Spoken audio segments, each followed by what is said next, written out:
At her friend's birthday dinner, Vanessa looked at everyone and said, "You'll never be good enough for me, loud enough for strangers to hear." I smiled calmly and replied, "You're probably right," then walked away forever. My name is Marcus, I'm 30, and I work as a senior financial analyst at Meridian Capital Management in Chicago. I make $145,000 base salary, plus quarterly bonuses that usually push me over $170,000 annually. I drive a paid-off 2015 Honda Accord, live in a one-bedroom apartment in Lincoln Park, and maintain $92,000 across my investment accounts and emergency fund. I'm telling you these specifics because everything that happened came down to money, even though I didn't realize it at first. I'd been dating Vanessa for 3 years. She worked as a marketing coordinator at Luxe Beauty Brands, making $58,000. When we met at a mutual friends party in May 2021, money never seemed to be an issue between us. We split restaurant bills fairly.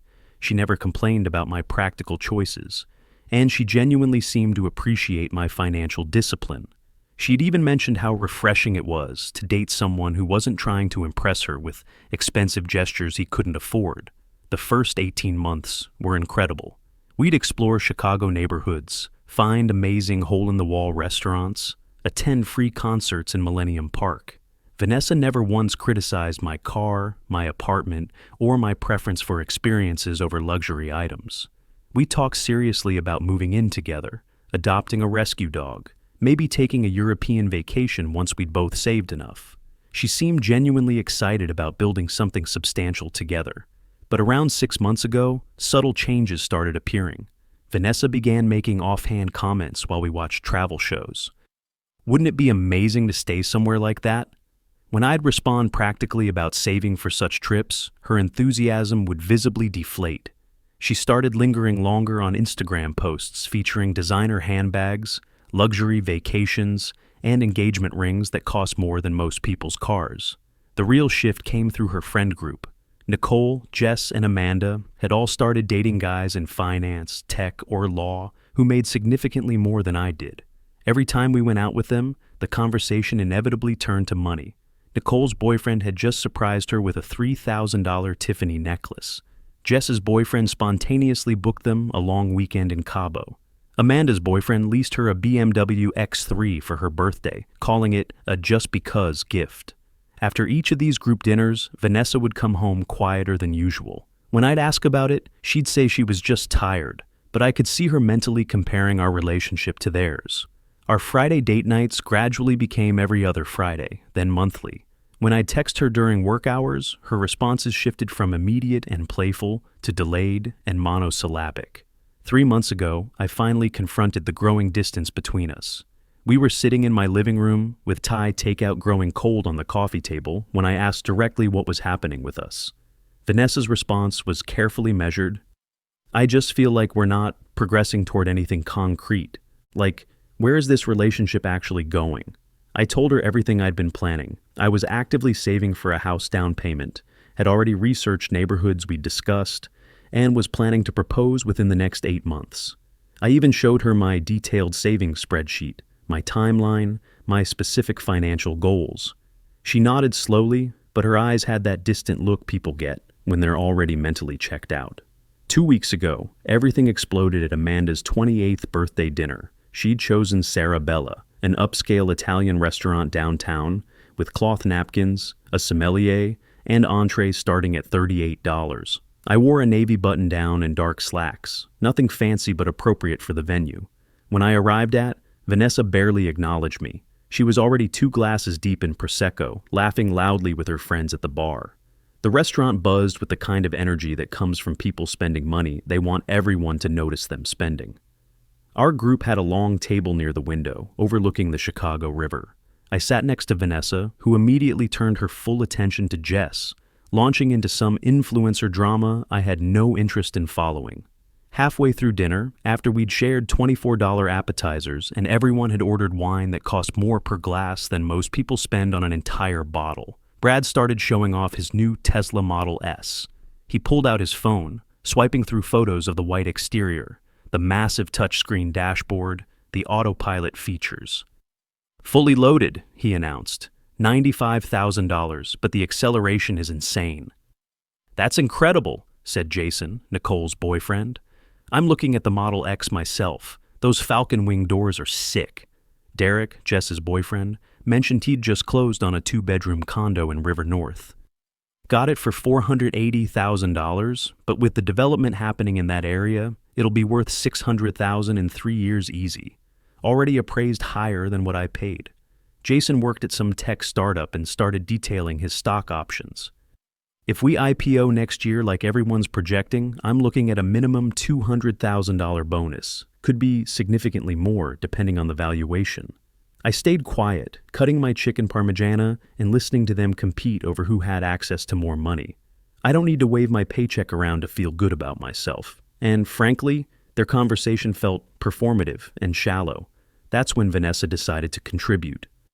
Yeah, well, Marcus is still driving his college car.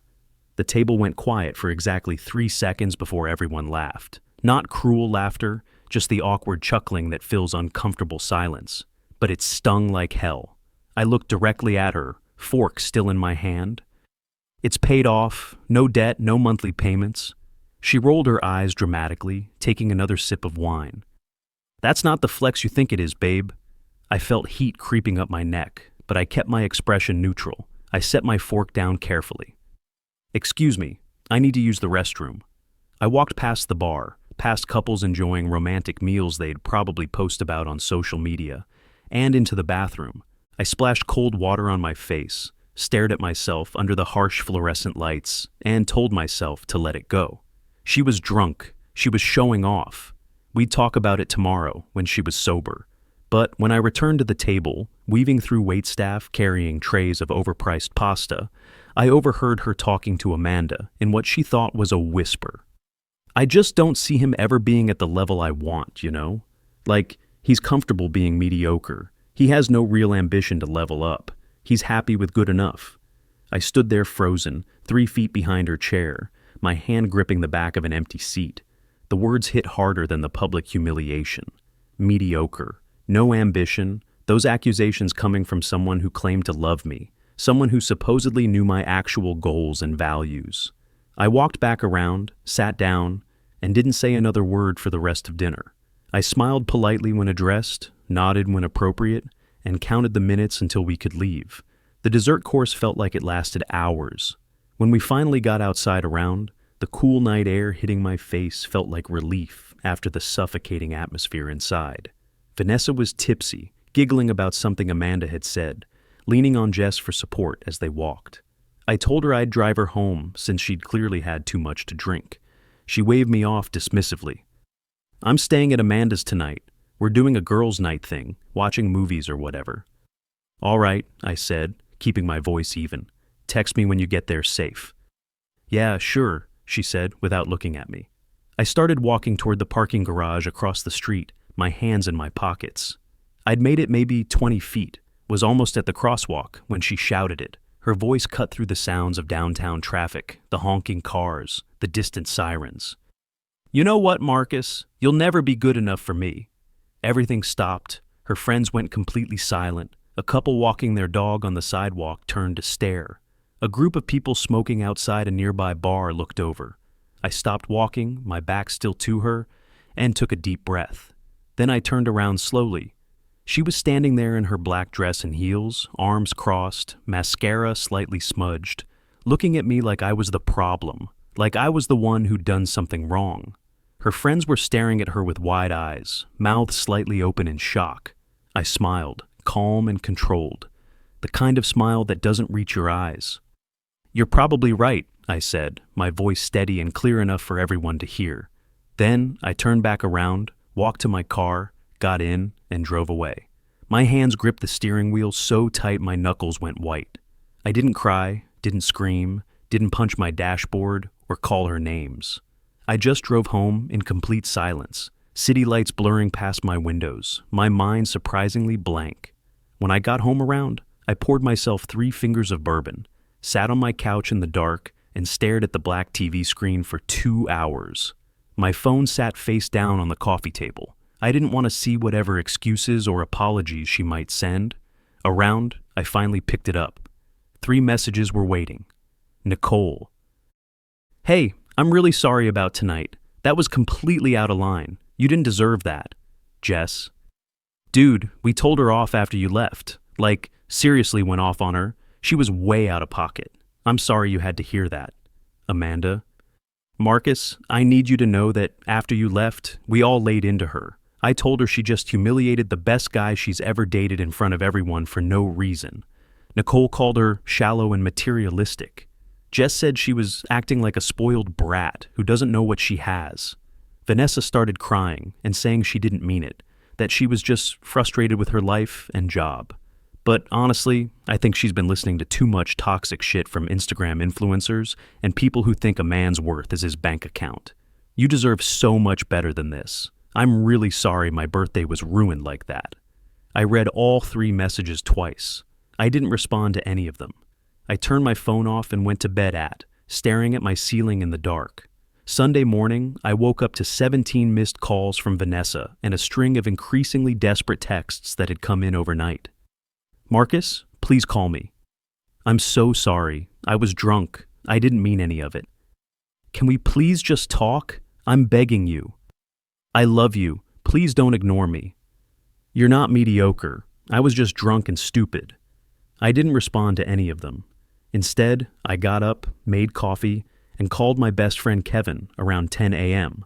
I told him everything that had happened. He listened without interruption, and when I finished, he said, Bro, you dodged a nuclear missile. Let her sit with what she did. Don't respond. She needs to understand there are consequences.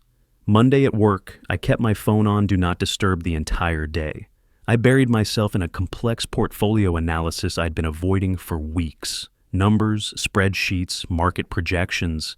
It was exactly what I needed to keep my mind occupied. My boss even commented that I seemed exceptionally focused and asked if everything was okay.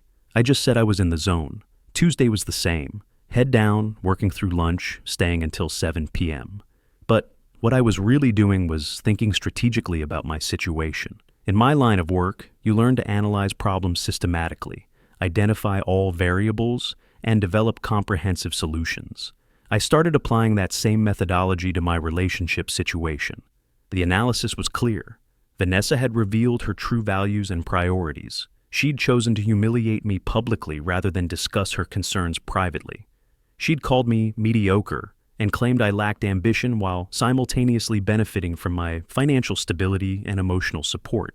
Most importantly, she'd demonstrated that she viewed our relationship as a financial transaction rather than an emotional partnership. Wednesday evening around, as I was heating up leftover pizza, there was a knock on my door. I looked through the peephole and saw Vanessa standing there. I debated not answering, but curiosity won. She looked absolutely wrecked. Puffy red eyes, no makeup, wearing gray sweatpants and a Northwestern hoodie I'd never seen before. Her hair was in a messy bun. Can I come in, please? I sighed deeply and stepped aside. She walked slowly to my couch, sitting in the exact same spot where I'd sat alone after she humiliated me. The irony wasn't lost on me. I was drunk and stupid, she started, her voice shaky. I've been under so much pressure at work with the new product launch, and my friends have been in my ear about. About what? I cut her off, my voice harder than I intended.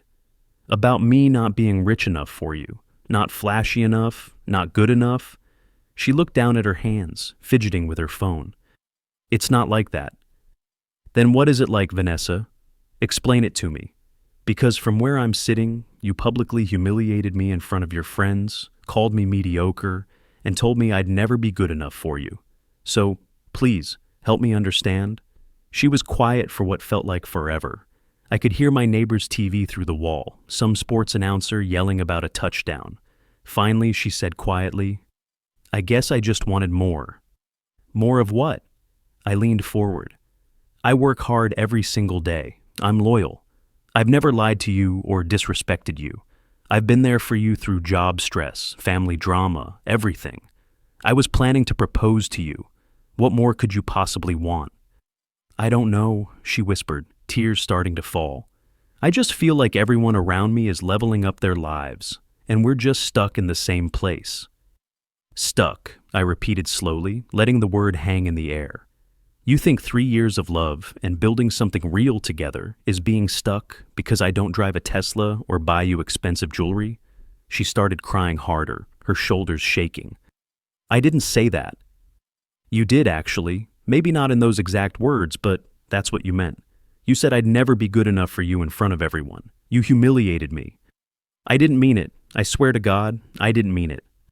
But you thought it, I said quietly, feeling surprisingly calm. And that's the real problem here. You can apologize for saying it out loud, but you can't take back that you actually believe it. I asked her to leave. She begged me to reconsider, said she'd do anything to fix this, that she loved me, that we could go to couples therapy, that she'd prove she didn't mean it. I told her I needed space and time to think. She nodded, wiping her eyes, and left, crying into her hands as she walked down the hallway. A week passed in complete silence. I didn't reach out, didn't check her social media, didn't ask our mutual friends about her. I focused on work and myself. I started going to the gym every morning before work, something I'd been meaning to do for months. It felt good to have a routine that was entirely mine again. Then on September 7th, I got an unexpected call from Jess around 1 p.m. while I was at lunch. She sounded panicked, speaking fast. "Marcus, I need to tell you something, and you're going to be pissed." My stomach immediately dropped. I set down my sandwich. "What happened?" "Vanessa's been texting her ex, like a lot apparently. And Brad saw her meeting up with him at that coffee shop on Michigan Avenue yesterday afternoon, around 3 p.m. I felt completely numb. Her ex? You mean Tyler? Yeah, the finance bro from Goldman Sachs who cheated on her 2 years ago, the one she said she'd never forgive. Tyler, the guy who made over $220,000 base plus bonuses, drove a Porsche Cayenne, wore Rolex watches, and treated Vanessa like an accessory to show off at company events. The same guy she'd sworn up and down she hated and would never speak to again. Are you absolutely sure about this? Brad took a picture from across the street when he was walking to a client meeting. I'm sending it to you right now. A minute later, my phone buzzed. There they were, clear as day. Vanessa and Tyler sitting at an outdoor table at Intelligentsia Coffee, both laughing, looking comfortable like no time had passed. She was wearing the blue floral dress I'd bought her for her birthday last year. The dress, she said, made her feel beautiful. I didn't feel angry. I didn't feel betrayed or hurt. I just felt relieved, like a massive weight had been lifted off my shoulders. Like the universe had just confirmed what I already knew. I'd made the right decision. I texted Vanessa. "We're done. Don't contact me again." She called within 30 seconds. I declined the call and watched her name disappear from my screen. She texted immediately. "Marcus, please let me explain. He reached out to apologize for everything. I swear it's nothing. We just talked. I still love you. Please." I blocked her number, her Instagram, her Facebook, everything. Complete digital silence. 2 weeks later, Nicole called me on a Friday night around 8 p.m. I was at home watching a Cubs game with a beer, actually feeling pretty good about life. "Hey Marcus, I wanted to give you a heads up about something," Nicole said. "Vanessa and Tyler made it official. They're dating again. She posted about it on Instagram this morning."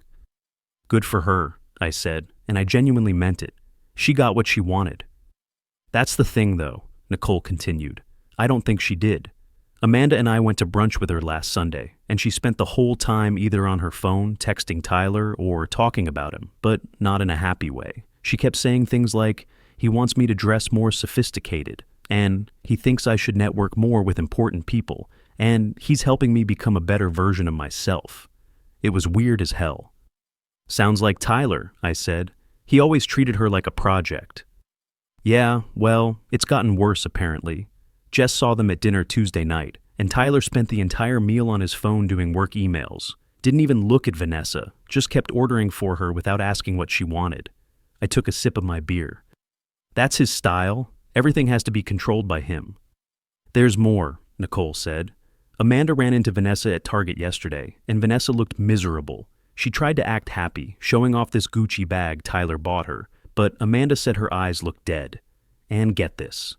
Vanessa mentioned that Tyler wants her to quit her marketing job because it's beneath the lifestyle he's building, and he wants her to focus on being more present for his career needs." "Jesus," I muttered. "So he wants her to be unemployed and completely dependent on him. Exactly.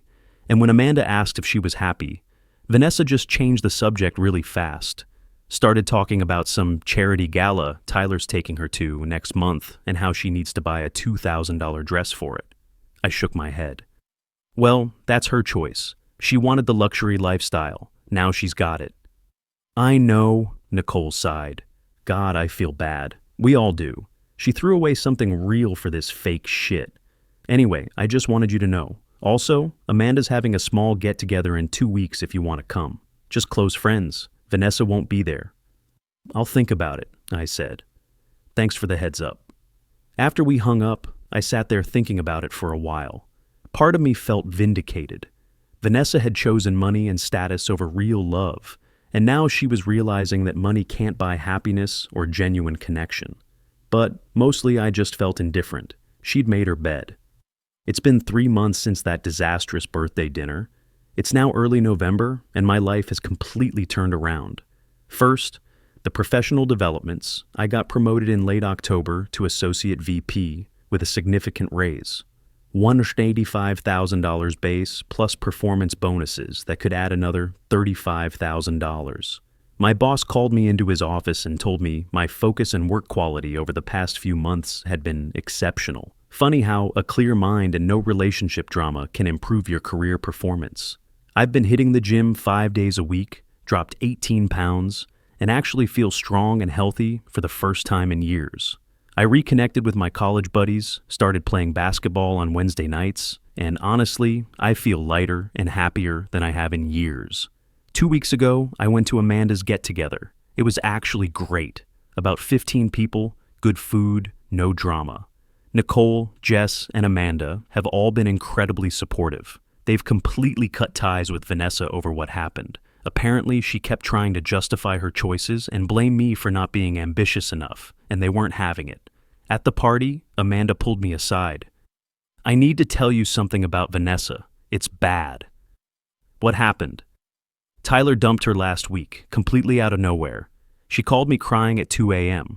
Apparently, he met someone at his firm, some lawyer who went to Yale, and just straight up told Vanessa they were done. Said the new girl was more aligned with his professional trajectory or some shit like that. Wow, I said. That's cold, even for Tyler. It gets worse. He kicked her out of his place the same night. She had to call an Uber at midnight with her stuff in trash bags because he wouldn't let her stay until morning. And remember that Gucci bag? He took it back, said it was technically his property since he bought it. I felt a tiny pang of sympathy, but it faded quickly. What's she doing now? Living with her parents in Schaumburg, she had to leave her apartment because she'd quit her job like Tyler wanted, and now she's got no income. She's applying to jobs, but having a 3-month employment gap is making it hard. She's basically starting over from scratch. Damn, I said quietly. She tried to reach out to all of us to apologize, but honestly, we're done. You don't treat people like that and expect everyone to just welcome you back. And between you and me, Amanda lowered her voice. She asked Nicole if you were seeing anyone. Nicole told her it was none of her business. I smiled at that. Good. Last week, Vanessa tried reaching out to me from a new number. I didn't have it saved, so the message came through. Marcus, it's Vanessa. I know you blocked me. I don't blame you. I made the biggest mistake of my life. Tyler and I broke up. I was so stupid and shallow, and I threw away the best thing that ever happened to me. You were right about everything. I miss you so much. I miss us. Is there any chance we could talk, even just for coffee? I need to apologize properly. I'm so sorry. I stared at that message for about 30 seconds. Thought about everything we'd been through. Thought about the good times and the bad. Thought about who she was when we met versus who she became. Then I deleted the message and blocked the number. I'm not interested in being someone's backup plan or safety net. I'm not interested in being the guy she settles for after the luxury lifestyle didn't work out. I deserve someone who sees my worth from the beginning, not someone who only realizes it after they've lost it. Yesterday I matched with someone on Hinge. Her name's Elena. She's a high school teacher, drives a Toyota Camry, and her profile says she values authenticity over aesthetics. We're getting coffee this Sunday. I'm not expecting anything, but I'm open to possibilities. As for Vanessa, I heard through Nicole that she's back on dating apps, still living with her parents, working as a contract social media manager, making about $35,000 a year. She apparently posts a lot of inspirational quotes about knowing your worth and not settling, which Nicole finds hilarious given the circumstances. I don't wish her harm. I don't wish her well either. I just don't think about her anymore. I'm focused on my own life, my own growth, my own future. And honestly, it feels pretty damn good.